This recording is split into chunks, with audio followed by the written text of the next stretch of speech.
Hello மக்களே, எல்லாருக்கும் பொங்கல் நல்வாழ்த்துக்கள். எல்லார் வீட்லேயும் பொங்கலுக்கான ஏற்பாடு தடபுடலாக நடந்துக்கிட்டு இருக்கோம். காலையில் எழுந்திரிச்சு எல்லாருமே கண்டிப்பாக இதை எல்லாருமே செய்வோம். 2 பானை போட்டு அதுக்கு பக்கத்தில் 2 கரும்பு வச்சு போடுவோம். நானும் அதே தான் இப்போ பண்ணிக்கிட்டு இருக்கேன். எனக்கும் இந்த கோலம் கிட்டத்தட்ட ரொம்ப வருஷமாகவே இப்படி தான் பண்ணுவேன். என்ன ஒன்று, 2 பானை போட்டு நடுவில் இந்த கீழே தாமரை அதெல்லாம் கொஞ்சம் கொஞ்சமாக டெக்கரேட்டேஷனை மாற்றி மாற்றி போடுவேன். ஆனால் எப்பயுமே இந்த 2 பானை 2 கரும்பு இருக்கும். இதுக்கப்புறம் வர்ற மெயின் என்னென்னா ஹாப்பி பொங்கல் அப்படின்னு எழுதுறது நானும் எழுதுவேன். இது ரொம்ப நாளாக காலங்காலமாகவே இருக்குது. நீங்கள் எப்படி? என்ன மாதிரி தானே நீங்களும்? சரி, ஓகே. கோலத்தெல்லாம் போட்டு முடிச்சுட்டு நம்ம பொங்கலோட வேலையெல்லாம் பார்க்க போயிடலாம். மெயினாக இந்த பொங்கல் எங்களுக்கு ரொம்பவே ஸ்பெஷல். ஸோ வீடியோவை மறக்காமல் எண்டு வரைக்கும் பாருங்கள்.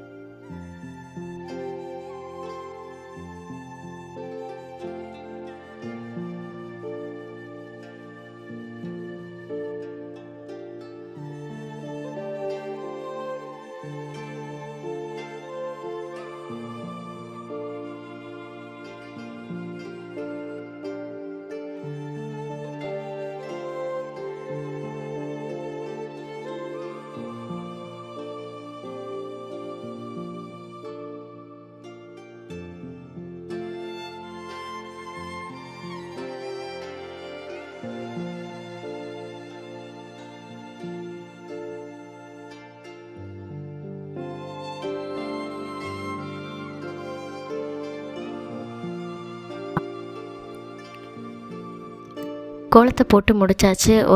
அப்படியே சாரியெல்லாம் கட்டி மங்களகரமாக என்னையே நானே பெண்ணாக உணர்ந்தேன் அப்படின்னு சொல்லலாம். அப்பப்போ கண்ணாடியை பார்த்துக்கிறது. ஏன்னா அப்பப்போ சாரி கட்டும் போதெல்லாம் கண்ணாடியை பார்த்து நம்மளும் நாமே ரசிச்சுக்கலாம்.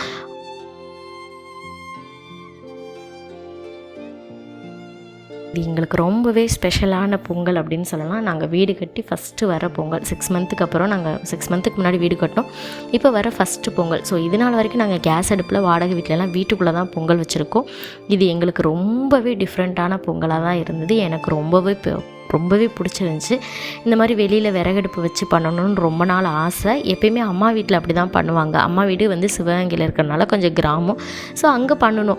இங்கே சென்னை வந்ததுக்கப்புறம் எங்களால் பண்ணவே முடியலன்னா, ஆனால் இப்போ எங்களோட ஓன் ஹவுஸ் அப்படிங்கிறப்போ பண்ணும்போது எங்களுக்குள்ள ஒரு பெரிய ஹாப்பினஸ்ஸாகவே இருந்தது.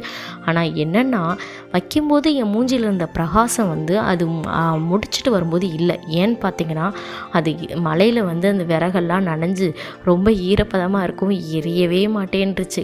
கஷ்டப்பட்டு எப்படியோ எரிய வச்சு அதுக்குள்ளே என் எரிஞ்சு கண்ணிலிருந்து ரத்த கண்ணீராக ஊற்றி மூஞ்சி ஒரு பக்கம் எரிஞ்சு அப்பப்போ போய் ஐஸ் க்யூப்பை வச்சு மூஞ்சியை தேய்ச்சிட்டு ஓடியாந்தேன். வேறு வழி இல்லாமல் எங்களுக்கு இந்த பொங்கல் சூப்பராக போச்சு. யாரெல்லாம் இந்த மாதிரி வாசலில் வைப்பீங்க பொங்கல் அப்படிங்கிறதையும் சொல்லுங்கள். இல்லை சிஸ்டர், நாங்கள் கேஸ் அடுப்பில் தான் வைப்போம், சிட்டிக்குள்ளே இருக்கோம் அப்படின்னு சொல்கிறவங்களும் மறக்காமல் கமெண்ட்ஸில் சொல்லுங்கள்.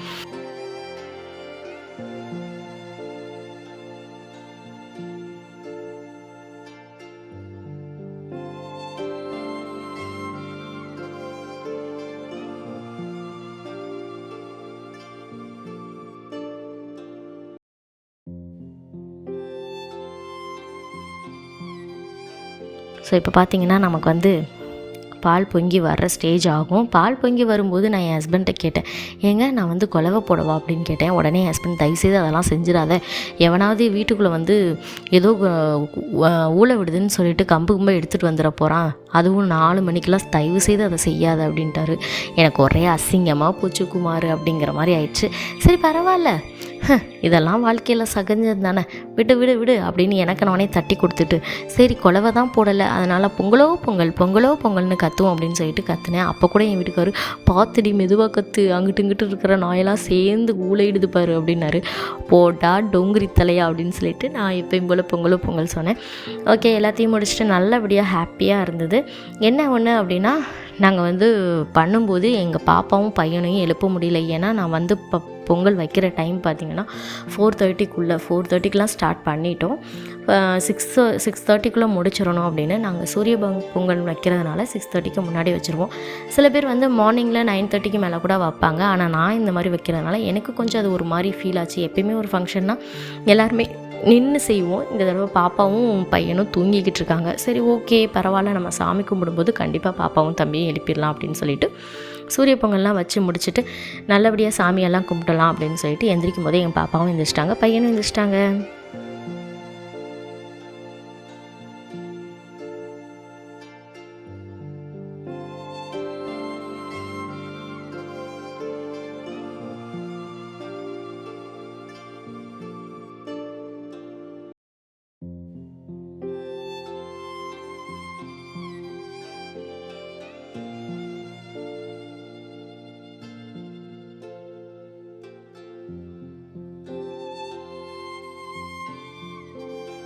வெள்ளம் தட்டி போட்டுக்கிட்டு இருக்கையிலே பாப்பாவோட சவுண்டு கேட்டுச்சு. அதனால் அந்த கிளிப்பை எங்களால் எடுக்கவே முடியலை. நல்ல வேளை என் மக ஃபஸ்ட்லேருந்தே எழுந்திரிச்சிட்டானா இந்த விறகடுப்புலாம் வைக்கிறதுக்கு கொஞ்சம் பாசிபிலிட்டி கம்மி தான், ரொம்பவே கஷ்டமாக இருக்கும். பாப்பா வந்து எந்திரிச்ச உடனே அவளை வந்து தட்டி கொடுக்க போயிட்டு, அதனால் என் ஹஸ்பண்ட் வந்து வெள்ளமெல்லாம் போட்டு அந்த வேலையெல்லாம் அவர் பார்த்துக்கிட்டாரு. ஃபைனலாக நாங்கள் எடுத்துகிட்டு போய் சாமிக்கிட்ட வச்சு சாமியை கும்பிட்டாச்சு.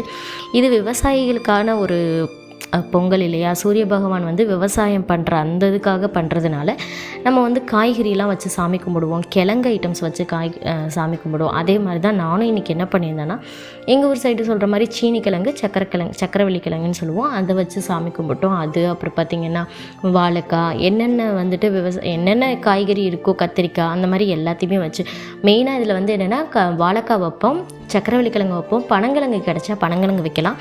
அப்புறம் பார்த்திங்கன்னா நம்ம அது என்ன சொல்லுவாங்க, மொச்சை, அதாவது உரிக்கிற இருக்கும் இல்லையா, உரித்து எடுக்கிற மாதிரி இருக்கும், அதையும் எடுத்துகிட்டு வந்தோம், அதுவும் வாங்கிட்டு வந்தோம். ஸோ இது எல்லாத்தையுமே வச்சு சாமியெல்லாம் கும்பிட்டுட்டு சக்கரை பொங்கலும் வச்சுருந்தேன், வெண்பொங்கலும் பண்ணியிருந்தேன். எனக்கு எப்போயுமே பர்சனலாக 2 பொங்கல் தான் நான் வைப்பேன். வெண்பொங்கல் மீன்ஸ் வெள்ளை பொங்கலாக வைப்போம், ஒன்று சக்கரை பொங்கல் வைப்போம். சில பேர் வந்து சக்கரை பொங்கலோட நிப்பாட்டிக்குவாங்க, எனக்கு அப்படி செஞ்சு பழக்கம் இல்லை, எப்போயுமே 2 பொங்கலாக வைப்பேன்.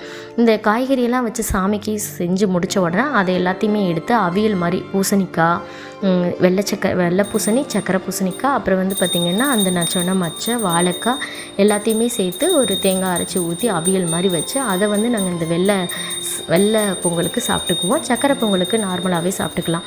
இந்த மாதிரி தான் எங்களுக்கு இன்றைக்கி பொங்கல் போச்சு. கரெக்டாக நாங்கள் சாமி கும்பிடும்போதே பாப்பாவும் தம்பியும் எந்திரிச்சதுனால அவங்களுக்கும் தீபாவளிலாம் காமிச்சிட்டு, இந்த வருஷம் நம்ம வீட்டில் இந்த மாதிரி பால் பொங்குற மாதிரி நம்ம வீட்டில் இருக்கிற செல்வமும் சரி, சந்தோஷமும் சரி, எல்லாமே வந்து பெருகணும் அப்படிங்கிற மாதிரி கடவுள்கிட்ட வேண்டிக்கலாங்க. ரொம்பவே தேங்க்யூ. இந்த வீடியோவை பார்த்து முடித்த உடனே மறக்காமல் லைக் மட்டும் பண்ணிடுங்க, நம்ம சேனலை சப்ஸ்கிரைப் பண்ணிக்கோங்க. தேங்க்யூ.